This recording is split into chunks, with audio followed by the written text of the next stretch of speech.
মক্কা ও মদিনার পর জেরুজালেমের আল-আকসা মসজিদকে ইসলামের তৃতীয় গুরুত্বপূর্ণ ধর্মীয় স্থান হিসেবে বিবেচনা করা হয়। প্রতি বছর ফিলিস্তিন এবং পৃথিবীর বিভিন্ন দেশ থেকে হাজার হাজার মুসলিম আসেন এই মসজিদ প্রাঙ্গণে। মসজিদটি ফিলিস্তিনি প্রতিরোধের প্রতীক হিসেবেও দেখা হয়।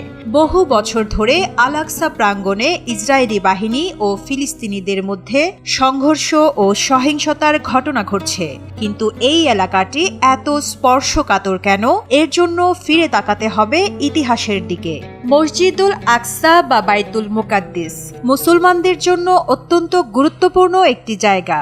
এই মসজিদের বহু ফজিলতের কথা কোরআন হাদিসে বর্ণিত হয়েছে।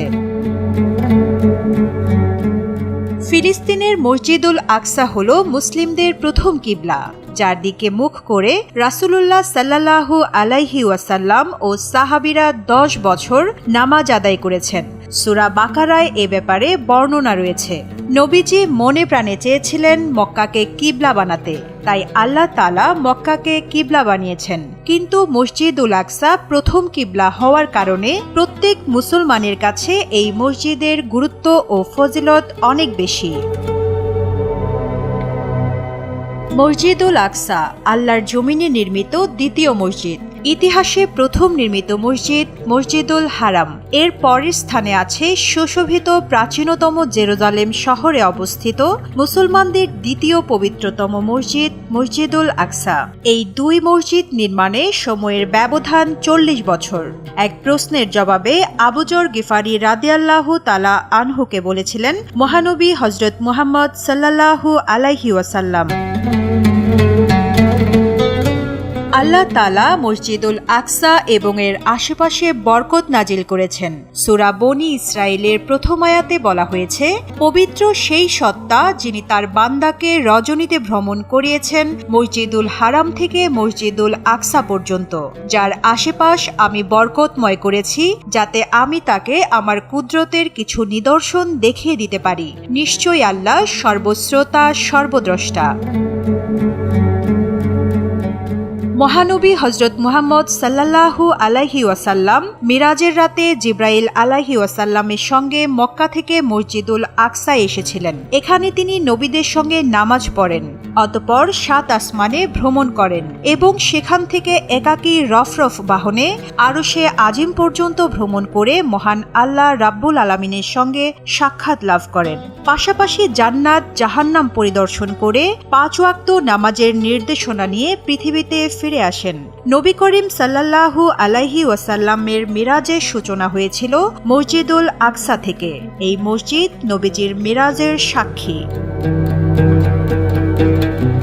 হযরত মুসা আলাইহি ওয়াসাল্লাম দোয়া করেছিলেন, মসজিদুল আকসার পাশে তার কবর হোক। সহিহ বুখারীতে বর্ণিত আছে, বহু নবী রাসূলের কবর আছে বাইতুল মুকাদ্দিসের আশেপাশে। আল্লাহর একজন নবী এই মসজিদের কাছাকাছি শায়িত হওয়ার জন্য দোয়া করেছিলেন। সেখান থেকেই এই মসজিদের গুরুত্ব ও ফজিলত পরিষ্কারভাবে ফুটে ওঠে। নবী করিম সাল্লাল্লাহু আলাইহি ওয়াসাল্লাম বলেছেন, কিয়ামতের আগে 6টি ঘটনা ঘটবে। তার মধ্যে একটি হলো এই বাইতুল মুকাদ্দিসের বিজয় হবে। বাইতুল মুকাদ্দিস মুসলমানদের হাতে আসবে। ওমর রাদিয়াল্লাহু তাআলা আনহুর যুগে এটা মুসলমানদের হাতে এসেছিল, পরে আবার হাত ছাড়া হয়, এখন আবার মুসলমানদের হাতে এসেছে। মুসলমানরা এখানে সালাত আদায় করেন, কিন্তু ইহুদিরা জোরপূর্বক সেই পবিত্র স্থান ও তার আশেপাশের এলাকা ঘিরে রেখেছে। কিন্তু কিয়ামতের আগে আবার আল আকসা বিজয় করবে মুসলিমরা। আল আকসা মসজিদে সফর করা জায়েজ আছে সোয়াবের উদ্দেশ্যে। পৃথিবীর কোনো মসজিদ বা কবরে দূর থেকে সোয়াবের উদ্দেশ্যে সফর করার নিয়ম নেই, কিন্তু সোয়াবের উদ্দেশ্যে সফর করা জায়েজ আছে 3টি মসজিদে: মসজিদুল হারাম, মসজিদে নববী এবং আল আকসা। এই মসজিদে সফরকারীকে আল্লাহ বিশেষ সোয়াব দান করে থাকেন। মসজিদুল আকসায় নামাজ আদায় করলে আল্লাহ তাআলা তার সওয়াব 500 গুণ বাড়িয়ে দেন। এই মসজিদে কেউ 1 রাকাত সালাত আদায় করলে তার 500 রাকাত সালাত আদায়ের সমান সওয়াব আল্লাহ তাআলা লিখে দেন। আল-আকসা মসজিদে যারা সালাত আদায় করবেন, আল্লাহর নবী হযরত মুহাম্মদ সাল্লাল্লাহু আলাইহি ওয়াসাল্লাম তাদের জন্য দোয়া করে গেছেন।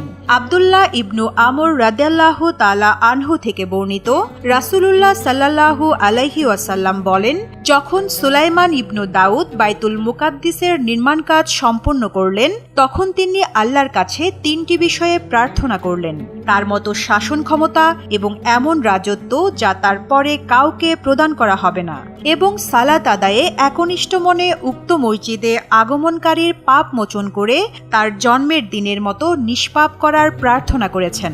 নবীজি সাল্লাল্লাহু আলাইহি ওয়াসাল্লাম বললেন, আল্লাহ তার আবেদনের ভিত্তিতে তাকে 2টি প্রদান করেছেন, তৃতীয়টিও কবুল করবেন বলে প্রত্যাশা করছি।